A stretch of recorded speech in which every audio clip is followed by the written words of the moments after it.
I'd like to call this meeting to order. Do I have a motion to adopt the agenda? Second. All in favor? Curriculum and instruction. Okay, thank you. The first item under curriculum and instruction is the 25-26 local board training plan proposal that you'll see before you on the screens. This is just a listing of the trainings that we have planned this year based on last year's feedback and our needs assessment document that we completed. So you'll see before you we have 12 hours of training that we must do in order to get exemplary board status, which we've had for many years in the running. We do each of these sessions, they're 3-hour sessions, and we split them between 2 different meetings so that you'll see we have an hour and a half per meeting to give you the 3 hours as required for that status. So I do need a vote to approve this plan so that we can get it submitted. Do I have a second? All in favor? Thank you. Okay, the second item under curriculum and instruction is an update on the IDE 3 policy that we brought before you all last meeting, and I think Lewis is going to give us an update. Thank you, Stan.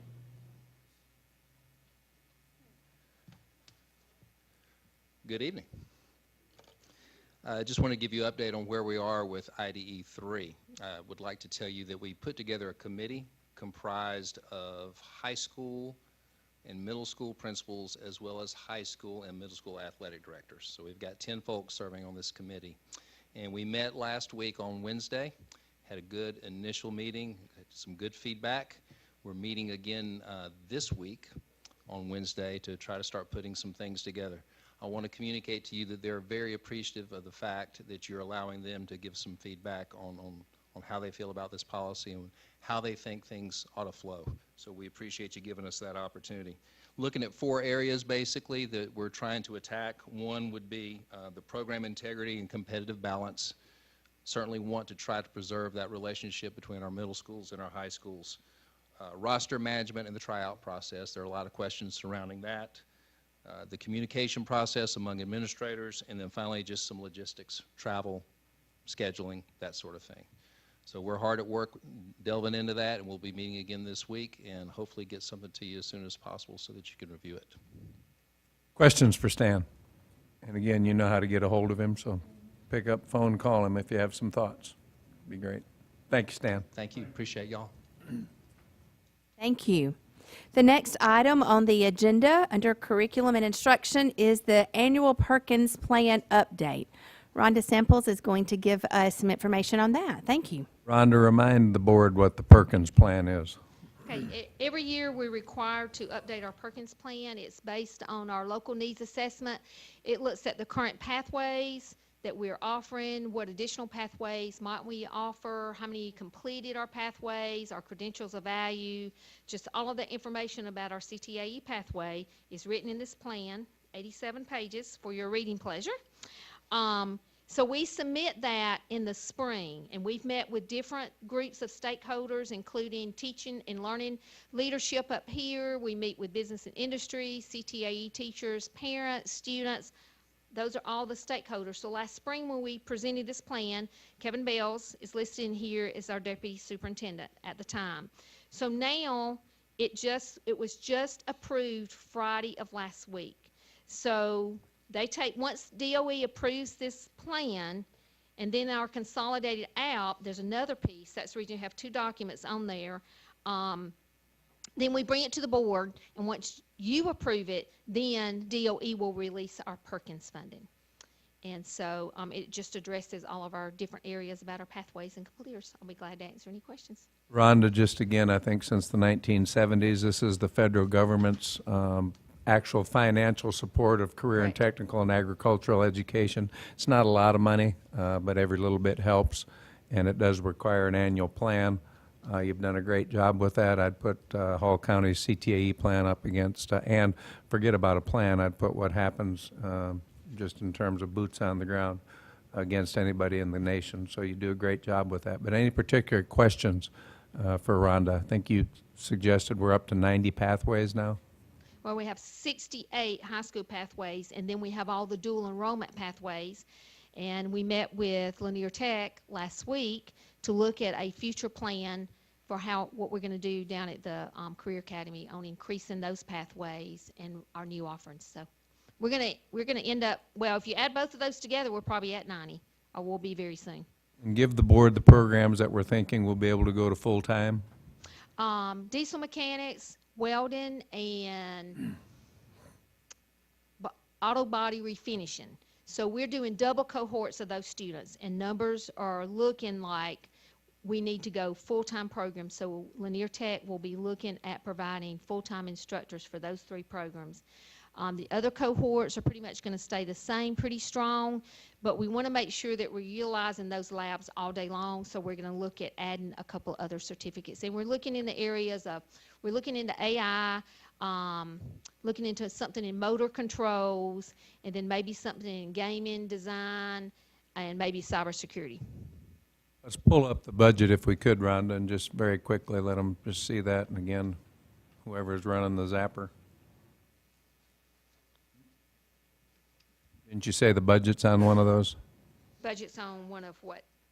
No, but there is the Perkins budget, That's federal what I'm talking funds about, of what yeah. we're going to get, but it's not the, remember this was submitted in the spring. We did lose some federal funding because it's based on free and reduced lunches and poverty and all of that. Not that, and also our FTE, but our CTAE FTE continues to go up, but it's those other parameters that sometimes brings that amount down. So we are $60,000 less in federal dollars for this year. But that total figure, Rhonda, I can't see that. The It's on the screen, I think they've got.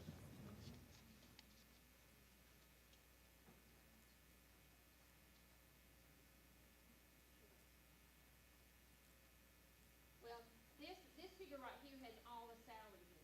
So we have to submit. This particular figure is what we're putting into our CTA programs. But remember, that includes every staff person, middle school and high school. CTAE includes all of their benefits. So the majority of this figure is salaries. You have to have a match of your Perkins funds. So salaries do not get to count in your match. So if you'll go on down, last year we received $277,079 in Perkins. And so this year, think about, it's around $227, I think, this year. So again, it's not a ton of money, but every little bit helps, and we appreciate it. Questions for Rhonda? Again, so she can access this money and get these materials out to those programs, I'd like to recommend that the plan and the budget be approved as presented. Have a motion? Do I have a second? Any other discussion? All in favor? Thank you, Rhonda. We appreciate the excellent support you give to our CTAE programs and the benefits our students get. We see time and time again that students who complete pathways also walk across the graduation line. So we appreciate that very much. Okay, next on our agenda is classroom observations. So just a quick update on how we monitor the effectiveness of instruction. You all received a pamphlet some time ago with the 3 E's that we are focusing on this year in engagement, student and teacher efficacy, and then in effective closings. So tomorrow, for instance, just an update for you all. Tomorrow we have a meeting of all administrators, middle and high, and elementary. Those administrators will meet at a school, and they will go to classrooms and complete this observation form as a minimum. They might look for additional indicators as requested by the principal of the school. But we go in groups. So imagine taking this form and going into a classroom during instruction. And for instance, tomorrow, a principal, an assistant principal, and an instructional coach will be together. So they'll all go in as a group of 3. They will complete this form. on the observation that they're in, on the instruction that they see. Then they'll come out in the hall and they'll come to a consensus on what it is that they witnessed, how they evaluated that instruction. That is super important so that we get consistency in what we call, for instance, an effective closing, right? Or what we might see as engagement. Was that really high engagement? And if not, why? What did I see that I think it might be? Or what did you see, Mr. Thompson, that you think it might be?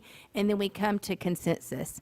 Sometimes when we do this every other month at different schools. Sometimes we put them in groups by different schools. So we might have a North Hall Middle assistant principal with a Cherokee Bluff High School principal so that they then can see what effective instruction looks like and come to consensus so that we try to have consensus on what that instruction looks like across the district and even across levels. We give that feedback to individual teachers so that they can get better.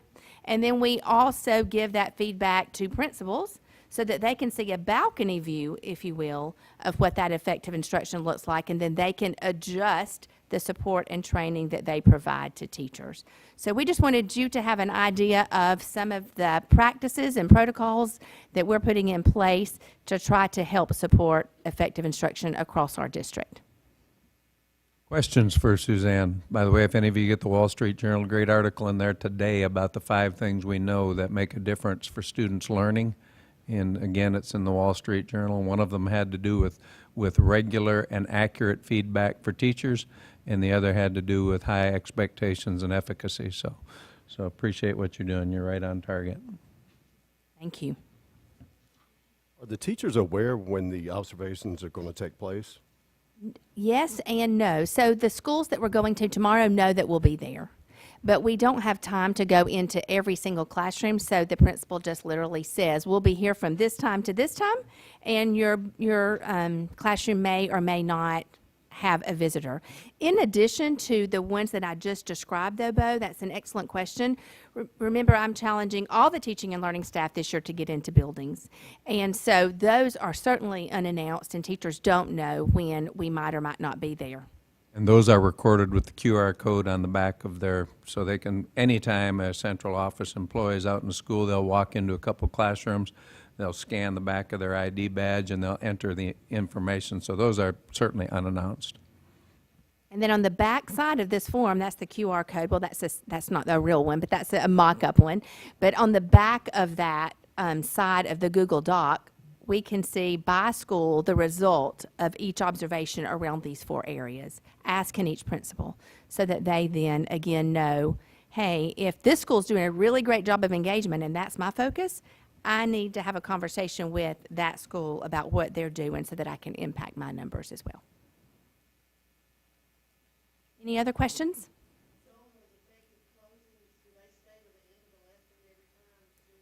So great question. Dr. Smith, no, not necessarily, but you'll see that there is an NA up there, meaning that an observation did not occur at that time. Now, tomorrow, the school that we're going to, that is the E they've chosen to work on is effective closings. So we have worked it so that we're in closings the majority of the time tomorrow. Any other questions? Okay, thank you. And then the last item under curriculum and instruction is on field trips. So if we pull that up, you will see that there are 3 that are in yellow. Those are the ones that you've seen at a prior meeting that I'm asking for approval on tonight. The others will be on the packet until next meeting, at which time I will ask you to approve those. I'd like to recommend the 3 yellow highlighted field trips be approved as presented. All in favor? Thank you. I believe that concludes my section. Thank you, Suzanne. Jonathan? TAVT report is before you. We took in just over 1.3 million for the month of August. Nice, healthy number. If you have any questions, just let me know. Moving right along to East Blast.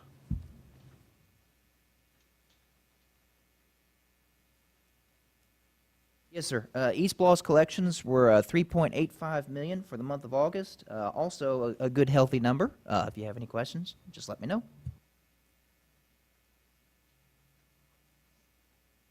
Matt, I believe you have some updates for us. Yes, sir. Updates on 3 active projects that we have going right now. First off is Johnson High School. This is the 3-story addition phase of the project. If you'll kind of look at the listing we have there in the photos, we are now in kind of a finished phase. So we've activated the HVAC system. Building is closed up. We've begun fire marshal 80% inspections. Those are in progress right now. And the project is beginning to look like a real building, or finishing up looking like a real building. So it's well on schedule. We do anticipate a transition mid-school year into this building. We still have some things to work out with that, but the progress is coming along very well. Questions on the Johnson addition? To say that campus is excited would be a great understatement. And so again, it's going to be a tremendous addition to the Johnson community into that program.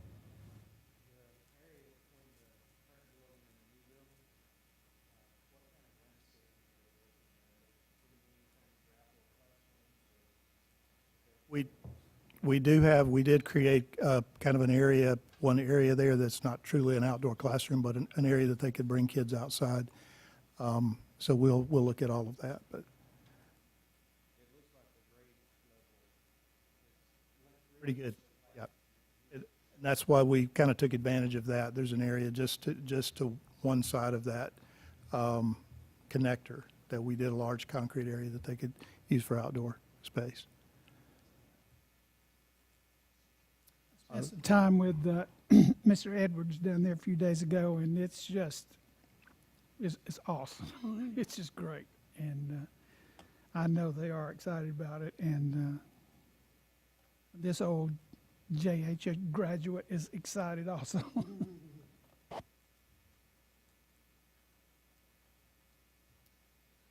North Hall High School, the addition is going very well here as well. This one is scheduled to complete actually next school year, so this one is a little slower. It's in the middle of the campus. It's been a real challenge, but they're operating very well around the addition. So we are laying block metal stud work in the administration area that you see in that lower picture there, and beginning to we'll be beginning brick right away here to start getting us closer to finished. It's a long way to go on North Hall, but well on schedule. We will have, I think it's about 25 additional spaces when we're complete. The entire front area gets reworked. Yeah, I think so. They have 3 driveways coming in now, they'll only have 2. When you go to events there, people park all up and Right. down for a mile, almost down to Mount Vernon. Right. Anytime we can get a little extra parking in North Hall is a good thing. And last up, World Language Academy, really just starting this. Want to remind the board of our groundbreaking, October 2nd, 10 a.m. We'll be sending out more information on that. But we're very excited about this. Obviously, the buildings are gone, and you're beginning to see things developing with our infrastructure. The stormwater detention pond and the west pond, as they're calling it, is pretty much in place. We're now doing all the connections to get the water to that, and then they'll develop the east pond as well. Also beginning work on the buildings. So over the next 30 days, they're anticipating beginning footings and underground plumbing.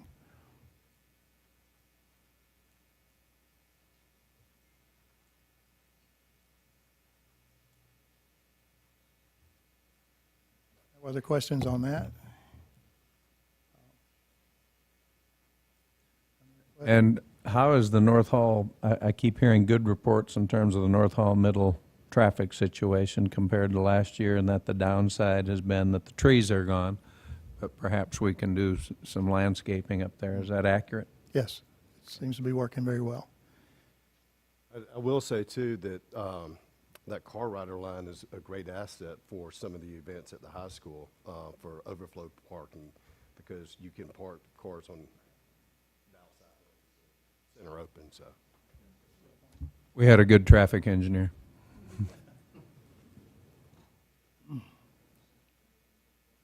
All right, Carla. We have funding requests next. So the 4 funding requests we bring tonight are for the design portion of these projects. First 2, we've been talking about for a while, north and east middle, roof HVAC and renovation. And then the other 2 actually are utilization of the 14 classroom module that we have at Johnson High. That will move over, half of that moves to Chicopee Woods, the other half to Flowery Branch. In addition, at Flowery Branch, we're looking at site improvements for the car rider line. Once again, I think you made a very wise decision, and we're seeing it in the enrollment numbers this year with what's happening at the border, and that's moving the half of Johnson's temporary to Flowery Branch Elementary School rather than the permanent addition. We may end up there in a number of years, but this was not the year, so.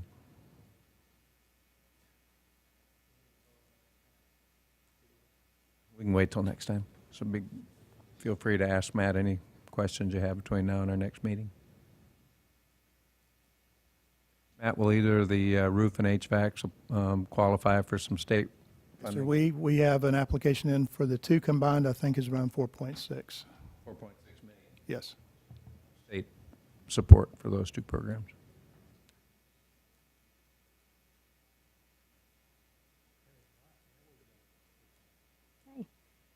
So you have in front of you our personnel action items. Those were sent to you. I hope you had time over the weekend to look at those. I'm happy to answer any questions that you have. We do not need action on this tonight. We've reached a point in the year when our volume is not quite as high, and we can just take care of everything at our regular board meeting at our second session of the month. So, but if you've got any questions, I'm happy to answer those for you.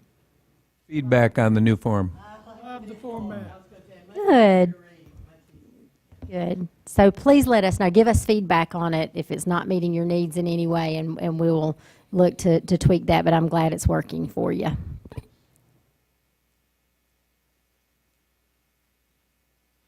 Mr. Chairman, I believe that's all we have until our 6 o'clock budget hearing. Take a brief recess and adjourn, or come back here at 6 o'clock. We do have an executive session, and I don't anticipate any action after it, so. Yeah, let's do it now. Motion to go into executive session. Second. All in favor?